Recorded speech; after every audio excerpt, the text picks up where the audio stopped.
علی بھائی پہلا سوال کریٹیکل ہے۔ 27 ستمبر 2019 کو پاکستان کے پرائم منسٹر نے یو این کی جنرل اسمبلی کے اجلاس میں پوری دنیا کے سامنے بڑے دبنگ انداز میں پیغمبر اسلام صلی اللہ علیہ وآلہ وسلم، دین اسلام اور مسلمانوں کا مقدمہ لڑا ہے۔ علی بھائی سے ریکویسٹ ہے کہ جہاں وہ حالیہ گورنمنٹ کے غلط کاموں کی نشاندہی کرتے ہیں، وہیں ان کے اس پازیٹیو عمل کی تعریف کر کے منصف مزاج ہونے کا ثبوت دیں۔ شکریہ۔ الحمدللہ جی، ہم پہلے ہی منصف مزاج ہیں، بلکہ اہل ایمان کی نشانی ہے اولو العلم قائما بالقسط۔ اہل علم جو ہیں وہ انصاف کے اوپر کھڑے رہتے ہیں۔ یہ حقیقت ہے کہ اس گورنمنٹ نے کئی معاملات میں جہاں پہ غلط کام کیے ہیں، جیسے پتنگ بازی والا ایشو ہو، شراب والا ایشو ہو، اور ماورائے عدالت قتل ایکسٹرا جوڈیشل کلنگ والا جو سانحہ ہوا ساہیوال کے اندر، میں نے ان سارے معاملات کے اندر ان کے اوپر سخت گرفت کی، اور ساتھ ہی ساتھ جب کبھی علماء کی طرف سے پرائم منسٹر کے اوپر فتویٰ بازی والے معاملات ہوئے تو اس میں بھی میں واحد سپیکر تھا جس نے ایک ریلیجس پلیٹ فارم سے آ کر امت کو صحیح بات بتائی، جس میں ٹاپ آف دا لسٹ ابھی حالیہ دنوں میں جو گستاخ صحابہ ہونے کا فتویٰ لگا تھا، تو میں نے قرآن اور صحیح بخاری اور صحیح مسلم کی روشنی میں امت کے سامنے سچی بات رکھی۔ جہاں تک یہ پرائم منسٹر کی جو تقریر ہے، یہ میں نے بڑی ڈیٹیل کے ساتھ خود بھی سنی، آلموسٹ 50 منٹ کی یہ تقریر تھی ان کی۔ اس سے پہلے بھی جو پریس اور میڈیا کے سامنے انہوں نے کوسچنز کے آنسرز دیے تھے وہ بھی بڑے دبنگ تھے، اور کچھ چیزیں اس میں ایسی بیان ہوئی تھیں جو اس تقریر میں نہیں تھیں، تو میں ان سب کو ملا کے انشاءاللہ ڈسکس کروں گا۔ اس تقریر کی پازیٹیو چیزوں کو بھی ہائی لائٹ کروں گا، اور جو اس میں کمزوریاں ہیں وہ بھی ہائی لائٹ کروں گا، لیکن کمزوریاں اینڈ پہ۔ پہلے ہی بات جو ہے وہ نیگیٹو شروع کی جائے تو لوگوں کو پھر بات سمجھ نہیں آتی، وہ پھر اور طرف چل پڑتے ہیں۔ سب سے پازیٹیو چیز اس تقریر کی یہ تھی کہ انہوں نے بسم اللہ پڑھ کے آغاز کیا، اور ایاک نعبد و ایاک نستعین، یہ سب سے پازیٹیو چیز تھی۔ اس کے بعد گیٹ اپ کے پوائنٹ آف ویو سے مجھے خوشی ہوئی کہ جب سے عمران خان صاحب پرائم منسٹر بنے ہیں تو انہوں نے باقی لوگوں والا معاملہ نہیں کیا کہ وہ ٹائی اور پینٹ شرٹ چڑھا کے پھرتے ہیں پوری دنیا کے اندر۔ دوسری طرف آپ دیکھیں، اب حالیہ جو مودی ان کے پرائم منسٹر ہیں انڈیا کے، ان کو تو چھوڑ دیں، اس سے پہلے واجپئی تھے، تو انہوں نے جو ہے وہ تہمد اور کرتا پہنا ہوا ہوتا تھا، وہ لوگ تو کوئی اپنے لیے آر محسوس نہیں کرتے۔ تو جب ہم نے اپنا قومی لباس شلوار قمیض ڈکلیئر کیا ہوا ہے تو پھر ہمارا پرائم منسٹر کیوں نہ پہنے؟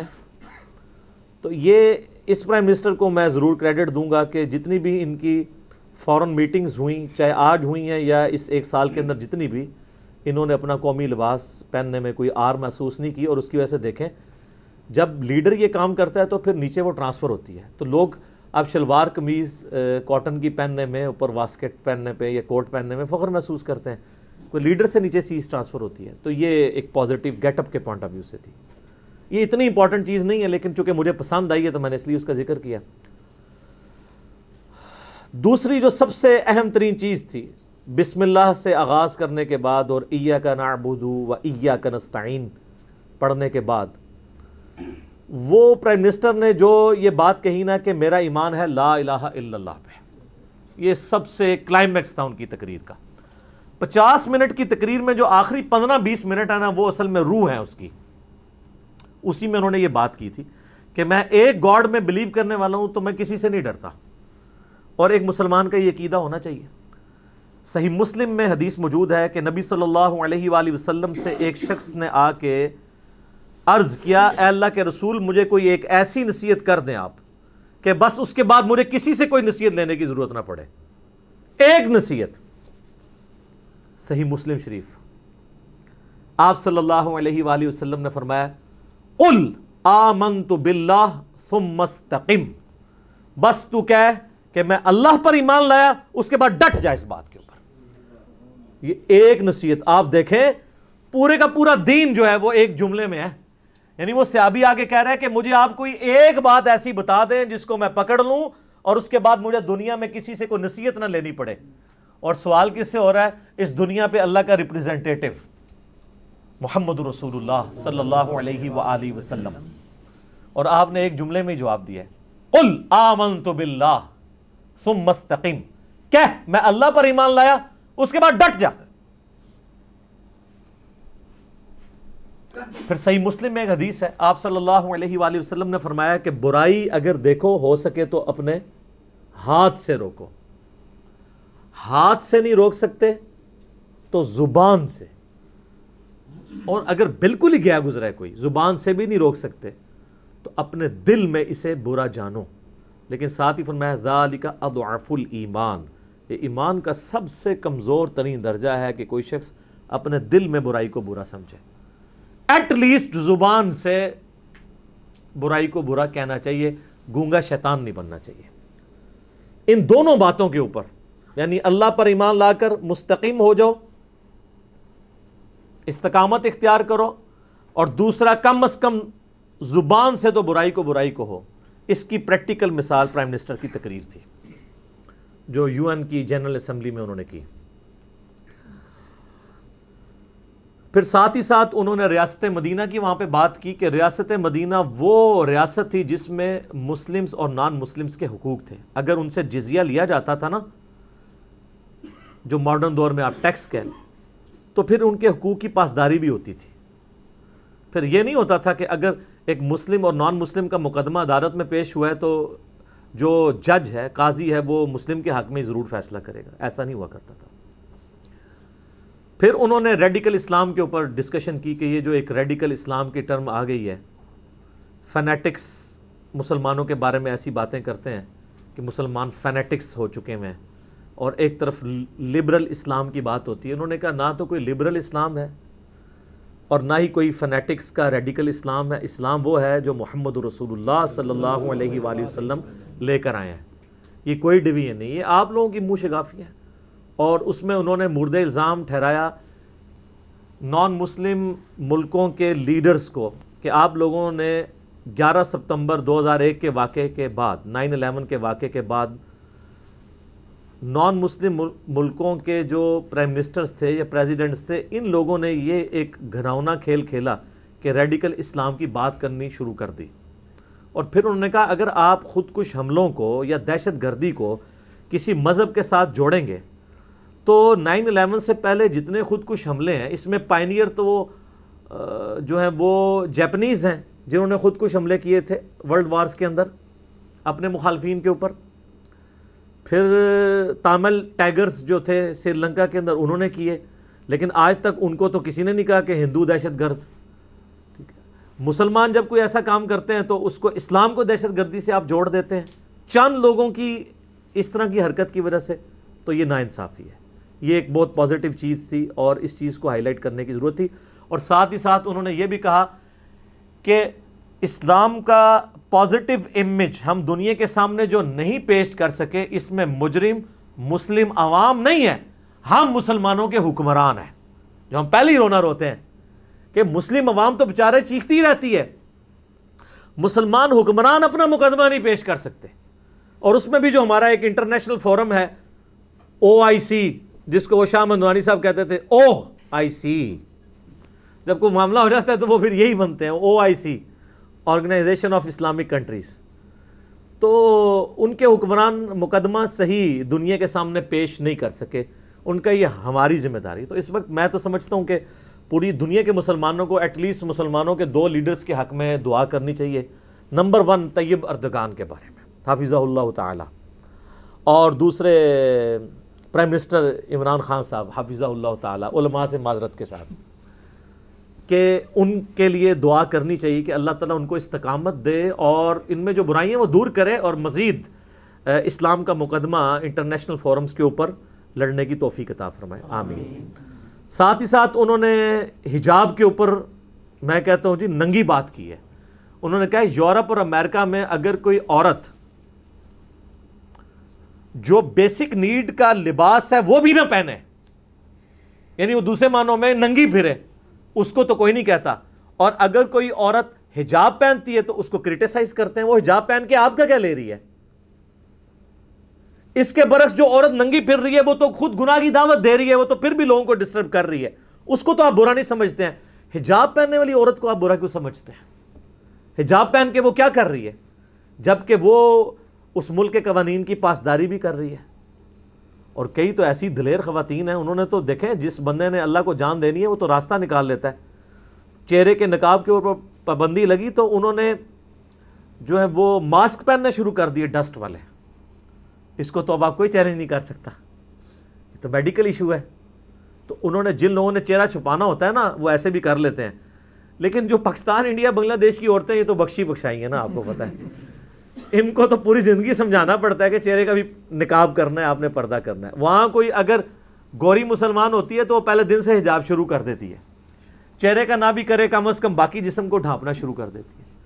پاکستانی عورتوں کو سمجھانا ذرا مشکل ہے, کیونکہ یہ تو جو کچھ بھی ہے اللہ تیرے محبوب کی امت سے ہے. انہوں نے, ان کو کہانی کرا دی گئی ہے کہ آپ جو مرضی کرتے رہے. پھر انہوں نے جو فریڈم آف ایکسپریشن کے اوپر بات کی تھی کہ فریڈم آف ایکسپریشن کا قطعاً یہ مقصد نہیں ہے کہ آپ جو ہے وہ, یہ انہوں نے پریس کانفرنس کے اندر ڈسکشن کی تھی کہ آپ پیغمبر اسلام صلی اللہ علیہ وآلہ وسلم کے خاکے بنائیں. اور انہوں نے کہا کہ آپ لوگوں کو اندازہ نہیں ہے کہ جب آپ یہ حرکت کر رہے ہیں تو نبی صلی اللہ علیہ وآلہ وسلم تو ہمارے دل کے اندر رہتے ہیں. آپ 1.3 بلین دنیا کے لوگوں کے دل دکھاتے ہیں. اور اس کو انہوں نے اگزامپل دی کہ جس طرح یہاں پہ یورپ کے اندر ہولوکاسٹ کے اوپر بات کرنا, جس میں ظلمن, ہم تو ظلم کہتے ہیں, میں تو شروع سے کنڈیم کرتا ہوں کہ ہٹلر نے جو ہے وہ یہودیوں کے ساتھ ظلم کیا تھا, اور ان کے ساتھ ظلم کیا تھا ان کے مذہبی ہونے کی وجہ سے. 100 فیکٹریز بنا کے ان کو قتل کیا تھا دوسری جنگ عظیم کے دوران. تو جس طرح وہ 60 لاکھ یا 6 لاکھ محتاط اندازے کے مطابق یہودیوں کے قتل, جس کو ہولوکاسٹ کہا جاتا ہے, اس کا ذکر کرنا آپ کے معاشرے میں جرم سمجھا جاتا ہے کہ اس سے یہودیوں کے دل دکھتے ہیں. بالکل اس طریقے سے اگر کوئی شخص پیغمبر اسلام کے خاکے بناتا ہے صلی اللہ علیہ وآلہ وسلم یا ان پہ گالی گلوچ کرتا ہے تو 1.3 بلین لوگوں کے دل بھی دکھتے ہیں. تو یہ انہوں نے مقدمہ ان کے سامنے پیش کیا, یہ بہت زبردست بات ہے.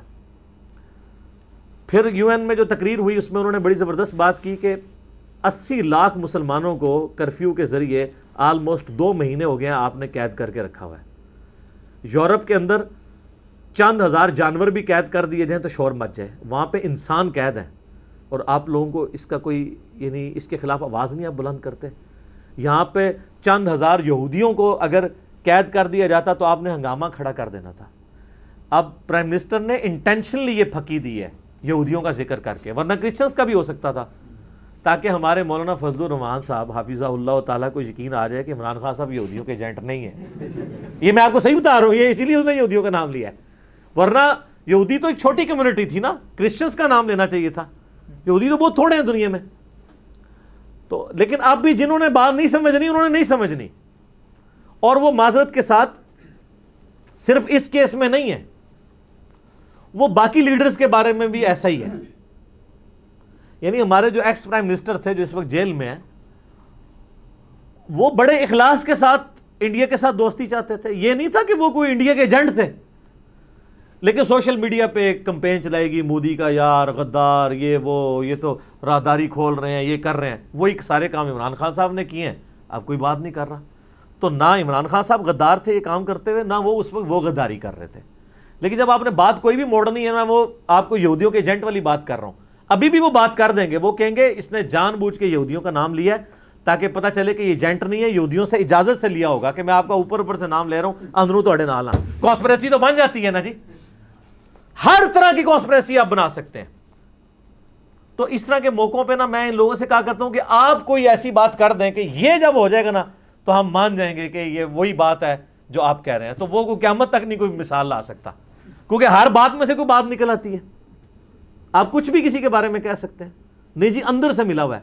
جس طرح آپ دیکھ لیں, میں اگرچہ ایک سنی پلیٹ فارم یوز کر رہا ہوں, سنی فرقہ نہیں, اہل سنت کا منہج,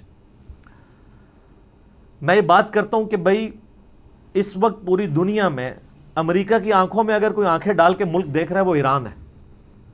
لیکن اگر آپ سنیوں سے پوچھیں, دیوبند سے, بریلویوں سے, اہل حدیث سے, اور ان کی خصوصاً جہادی تنظیموں سے, وہ کہتے ہیں ایران تو ملا ہوا ہے امریکہ کے ساتھ.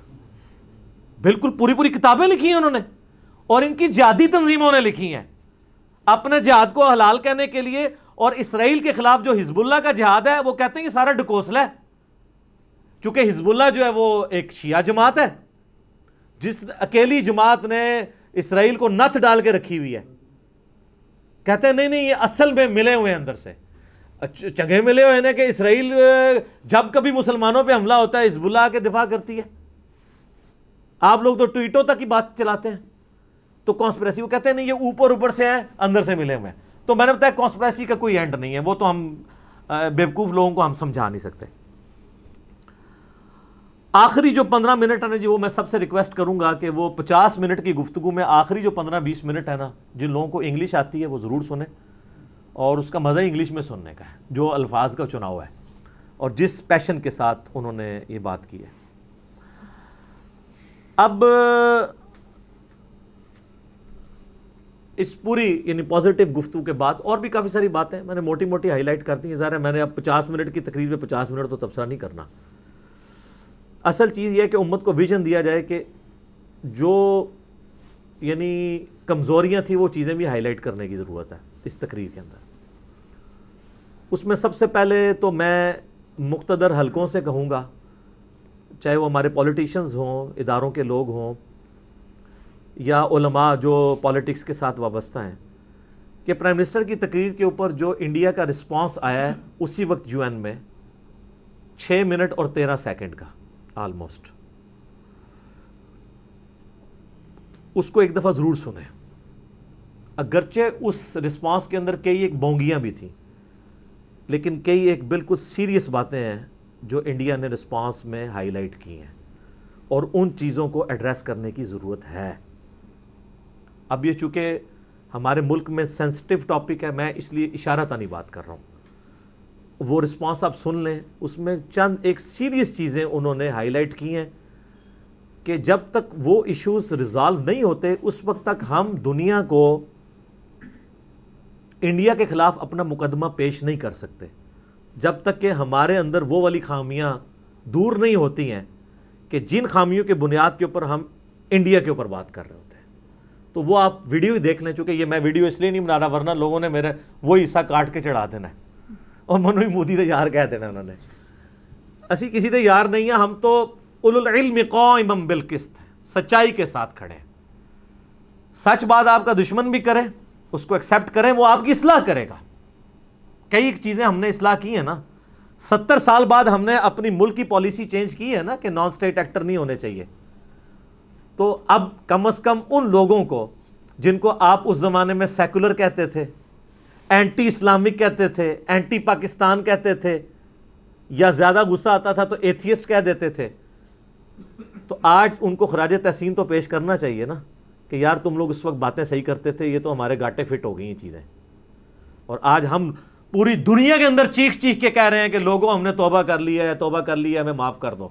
پرائم منسٹر ہمارے اس وقت کیا کر رہے ہیں, کبھی رشین ٹی وی کو جا کے انٹرویو دیتے ہیں, کبھی امریکن ٹی وی کو انٹرویو دیتے ہیں, کبھی بی بی سی کو انٹرویو دیتے ہیں, اس میں بار بار کہہ رہے ہیں کہ جی ہم یہ سارے کام کرتے رہے, اب ہم نہیں کریں گے.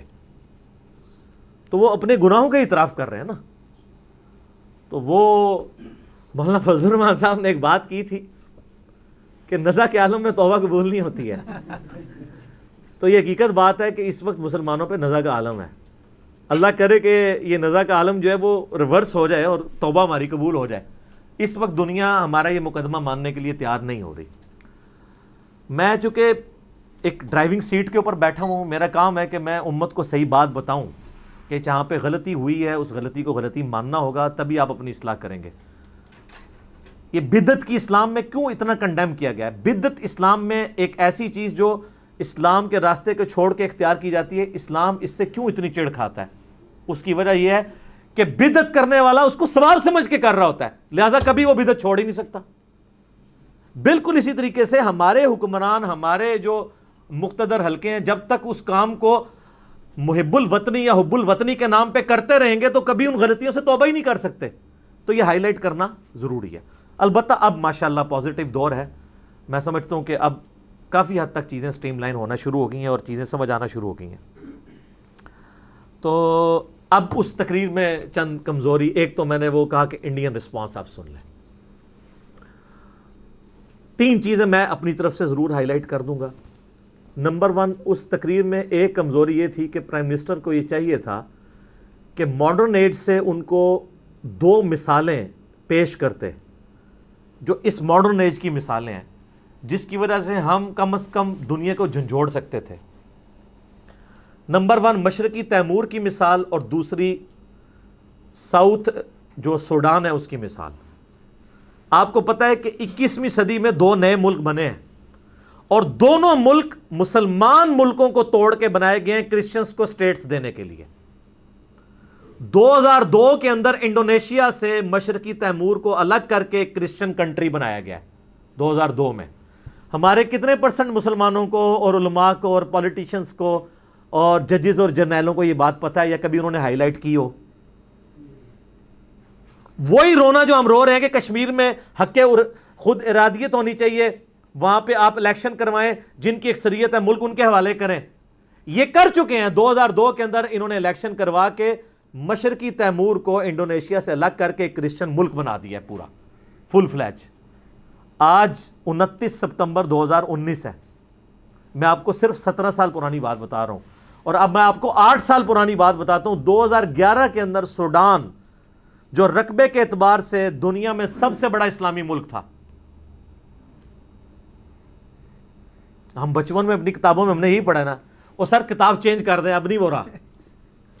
2011 میں انہوں نے سوڈان کے 2 ٹکڑے کیے، نارتھ سوڈان اور ساؤتھ سوڈان، شمالی سوڈان اور جنوبی سوڈان کے اندر کرسچنز کی اکثریت تھی، ان کو علیحدہ سے ملک بنا کے دے دیا، سوڈان کے 2 ٹکڑے کر دیے انہوں نے، یہ 2011 میں۔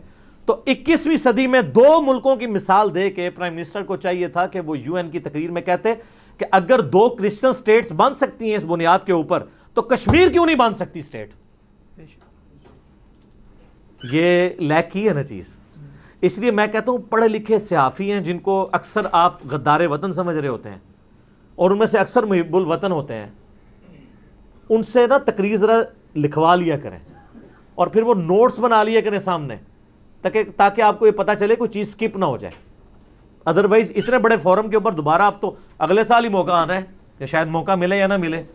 یہ ایک کمزوری تھی جو میں نے ہائی لائٹ کر دی۔ یہ کمزوری اس لیے ہائی لائٹ کی ہے کہ اگر پرائم منسٹر نے یہ بات نہیں کیا تو ہماری ینگ جنریشن کم از کم ایجوکیٹ ہو، اور جب کبھی یہ سوشل میڈیا پہ آپ کو مسلمانوں کا، کشمیریوں کا مقدمہ لڑنا پڑے تو آپ کے سامنے یہ مثال موجود ہو ماڈرن ایج کی۔ دوسری چیز جس پہ آپ سب تو بڑے خوش ہوئے ہوں گے، لیکن میں سمجھتا ہوں کہ وہ بہت بڑی مس ہینڈلنگ ہوئی ہے، جو پرائم منسٹر نے اٹامک وار کی دھمکی دی ہے وہاں پہ۔ آپ کو پتہ ہی نہیں ہے پوری دنیا ہمارے اس اٹامک پروگرام سے جلتی ہے، اور اس کو اسلامک بم کے طور پہ ڈکلیئر کرتے ہیں۔ وہ کہتے ہیں ایکسس آف ایول پاکستان ہے، پاکستان میں اگر حالات خراب ہو گئے تو کل دہشت گردوں کے ہاتھ ایٹم بم لگ گیا تو یہ دنیا کا امن برباد کر دیں گے۔ اور ہمارے پرائم منسٹر صاحب اگرچہ انہوں نے اپنی بات کو اس میں کور کیا کہ میں آپ کو دھمکی نہیں دے رہا، صرف وارن کر رہا ہوں، لیکن سر یہ بات کرنے والی نہیں ہوتی۔ کچھ باتیں ایسی ہوتی ہیں جو کی نہیں جاتی، وہ چیزیں پھر نوٹ ہوتی ہیں۔ وہ کہیں گے اچھا اب تو ایک ریڈیکل پرائم منسٹر آ گیا پاکستان کے اوپر جو یہ کہہ رہا ہے کہ جی ہمیں کچھ ہوا تو ہم ایٹم بم چلا دیں گے، تو ہٹاؤ اس کو فوراً۔ یہ بڑا خطرناک معاملہ ہے، اور پاکستان کی ڈکلیئر پالیسی ہے کہ ہم کبھی بھی جو ہے وہ اس طرح کی باتیں زیب ہی نہیں دیتی کرنی۔ اگر کرنا بھی ہو نا اس کو ایسے دھمکی نہیں لگانا ہوتا۔ ویسے چلا بھی کون سا دینا انہوں نے، آپ کو پتہ ہی ہے، ٹویٹوں پہ ہی کام چل رہے ہیں، احتجاجوں پہ ہی کام چل رہے ہیں۔ کیا ہوا ہے آپ دیکھ لیں، ان کے آرمی چیف کی طرف سے جب یہ دھمکی آئی تھی کہ جی آج ہمارا پرائم منسٹر کہے تو ہم آزاد کشمیر پہ بھی قبضہ کر لیں گے پاکستان کے، تو اس کے اوپر فوراً رسپانس آنا چاہیے تھا ہماری طرف سے، تو آیا تو کوئی نہیں ہے۔ تو پھر UN اسمبلی میں جا کے اٹامک وار کی دھمکی یا اس طرح کی باتیں کرنا یہ ایک بچگانہ حرکت ہے، اور میرا خیال ہے کہ جتنے بھی پڑھے لکھے لوگ ہیں وہ میرے ساتھ ایگری کریں گے، جن کو ملک پوری دنیا کی اس وقت جو نظریں پاکستان پہ لگی ہیں اس کی سینسٹیوٹی کا پتہ ہے کہ وہ ہمارے جو یہ اٹامک ویپنز کے بارے میں کتنے سینسٹیو ہیں، ان کے ہاتھ میں یہ بندوق نہ دے دیں آپ۔ یہ بات کرنے کی ضرورت کیا ہے، پوری دنیا کو پتہ ہے۔ وہ جملہ ٹھیک ہے کہ اگر ہم پہ حملہ ہوا تو ہم آخری حد تک جائیں گے، بس یہ جملہ ٹھیک ہے، لیکن آپ جب وہ باقی جملے بولتے ہیں وہ کہتے ہیں دیکھو جی یہ تو دیکھ لو کس طرح جذباتی قسم کے لوگ آگے ہیں کہ دنیا کے سارے ملکوں کے سامنے بیٹھ کے دھمکیاں لگا رہے ہیں اٹامک وار کی۔ سر دنیا نے تو اس وار کے ذریعے کروڑوں لوگوں کو مرے ہوئے دیکھا ہے، دنیا تو اس کو ماں بہن کی گالی سمجھتی ہے کہ کوئی بندہ یہ بات کر جائے۔ بڑی مشکل سے سنبھال کے چل رہے ہیں، تو آپ اس طرح کی باتیں کریں گے یہ، اور آپ میری یہ باتیں یاد رکھیے گا، یہ نہ ہو کل کو میرے کھاتے میں ڈال دیں کہ جی میں نے چونکہ تقریر کی ہے تو آپ دنیا جو ہے وہ پرائم منسٹر کے اس بیان کو ہائی لائٹ کرنا شروع کر دے گی. لوگوں نے ابھی باتیں کرنی شروع کر دی ہیں، اگلے دن اخباروں میں چھپنے شروع ہو گئی ہیں کہ جی پاکستان کے پرائم منسٹر نے جو ہے وہ اٹامک وار کی دھمکی دے دی ہے. تو آپ کیا، آپ تو یہاں بغلیں بجا رہے ہیں، آپ خوش ہو رہے ہیں چونکہ آپ جذباتی ڈاکٹرائن کے اوپر ہیں. حکمت کے ساتھ چلنا پڑتا ہے. بخاری و مسلم کی متفق علیہ حدیث ہے، نبی صلی اللہ علیہ وآلہ وسلم نے فرمایا جنگ دھوکے کا نام ہے. جنگ دھوکے کا نام کیوں ہے؟ کہ اس میں آپ جو کہہ رہے ہوتے ہیں وہ کرتے نہیں ہیں، اور جو آپ نے کرنا ہوتا ہے وہ آپ نے کہنا نہیں ہوتا، دھوکہ دے کے چلنا ہوتا ہے، حکمت کے ساتھ چلنا ہوتا ہے. یہ دوسری کمزوری تھی جو پرائم منسٹر کی تقریر میں تھی. اور تیسری کمزوری جو سب نے ہائی لائٹ کی، سب نے فیل کیا، وہ یہ ہے کہ آپ کی تقریر بڑی لمبی تھی. اصل تقریر وہی تھی جو آپ نے 15-20 منٹ میں کی ہے، آخری 15-20 منٹ میں. 50 منٹ گھسیڑنے کی اس کو ضرورت نہیں تھی، آخری 15-20 منٹ امپورٹنٹ ہے. آپ دیکھیں ساری وہ جو تالیاں بجی ہیں، اچھا وہ تالیوں پہ بھی میں بتا دوں، آپ لوگ سمجھ رہے ہوں گے شاید دنیا میں مسلمان ملکوں نے تالیاں بجائی ہیں. مسلمان ملک تو آپ کی فارن پالیسی ایسی فیل ہو چکی ہے کہ وہ آپ تو ایک قرارداد نہیں پیش کر سکے.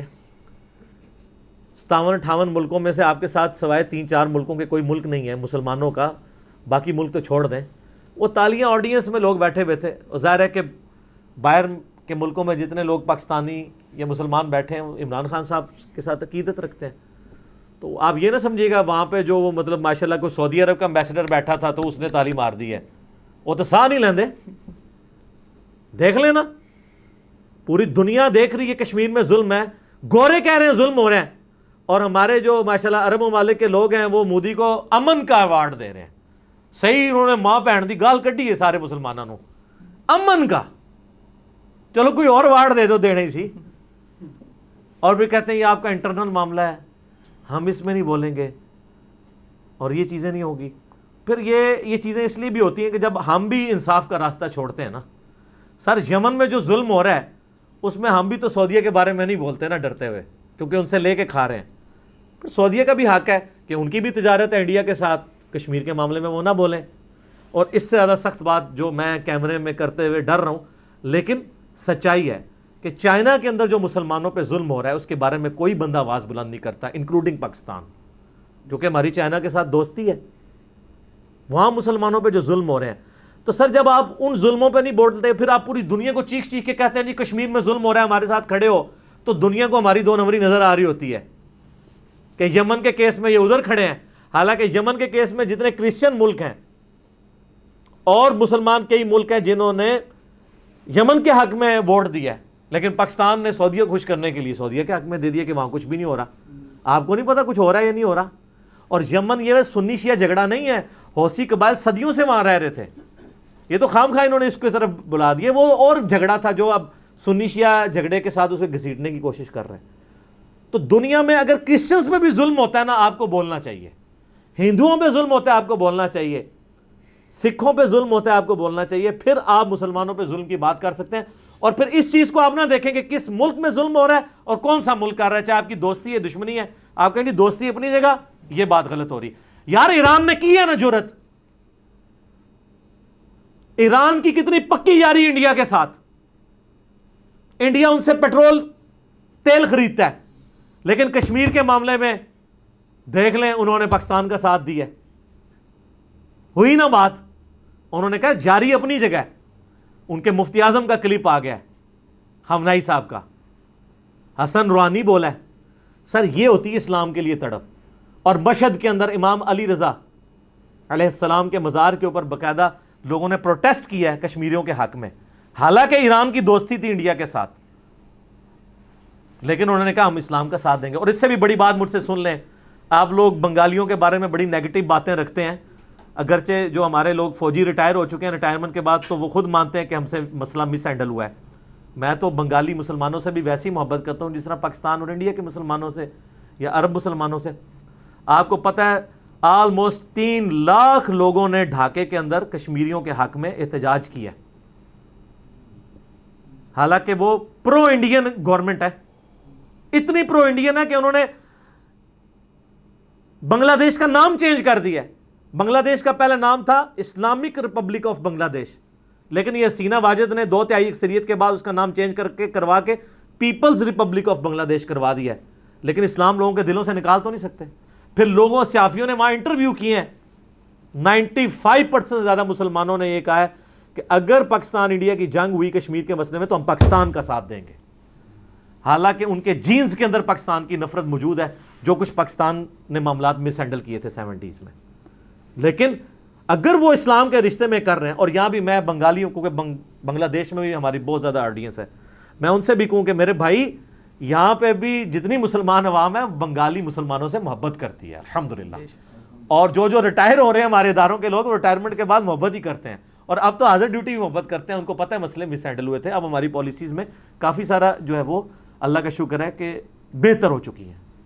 تو یہ تقریر جو ہے نا وہ لمبی کرنے والا مسئلہ جو ہے نا، یہ میں سمجھتا ہوں اتنی لمبی نہ ہوتی، کیونکہ وہ 50 منٹ بہت لمبی ہے، 15 منٹ 20 منٹ کا وہ ٹائم دیتے ہیں، تو یہ ذرا لمبی ہوگی، یہ اس میں کمزوری تھی۔ باقی یہ حقیقت ہے کہ اس تقریر نے مسلمان جو فارن پالیسی کے اندر پاکستان کے مسلمان عوام مایوس تھی کہ ہم ہر فورم کے اوپر ناکام ہوئے ہیں اور انڈیا ہر فورم کے اوپر جیتا ہے ہم سے، تو وہ جو ہماری ایک دل میں قلق تھا نا، وہ اللہ کے فضل سے پرائم منسٹر کی تقریر نے اسے دور کر دیا ہے۔ لیکن آخری بات میں یہ کروں گا کہ سر گفتار کے غازی نہیں آپ نے بننا، اب آپ نے کردار کے غازی بھی بننا ہے۔ جو کچھ آپ نے کہا ہے اب اس کو آگے بھی لے کے چلیں، خالی تقریریں کر لینے سے مسئلے نہیں حل ہوتے جب تک آپ ایشوز کو ریزالو نہیں کرتے ہیں، اور ٹویٹوں سے اور پریس ریلیز جاری کر دینے سے یا آدھا گھنٹہ کے لیے پاکستانی عوام کو جو ہے وہ سڑک کے اوپر کھڑا کر کے ٹریفک روک لینے سے مسئلے نہیں حل ہوتے، ٹھیک ہے۔ پریکٹیکلی جو ہے وہ ایک مضبوط فارن پالیسی کی ضرورت ہے۔ تو یہ میں نے کچھ ان پٹ دینی تھی۔ باقی اینڈ پہ میں کہوں گا جی ویل ڈن عمران خان، ہم یعنی اوور آل کہتے ہیں نا کہ all is well if end is well, overall تقریر دیکھی جائے تو مسلمانوں کے دلوں کی وہ جذبات کی عکاسی تھی، اور مجھے یہ بھی خوشی ہوئی ہے کہ کئی ایک ہمارے جو اپوزیشن کے پولیٹیشینز ہیں انہوں نے بھی اس تقریر کو پسند کیا۔ کل میں احسن اقبال صاحب کو سن رہا تھا، جینٹل مین ہے، ٹرو جینٹل مین بندہ، میں نون لیگ کا نہیں ہوں جی، آپ بے فکر رہیے گا۔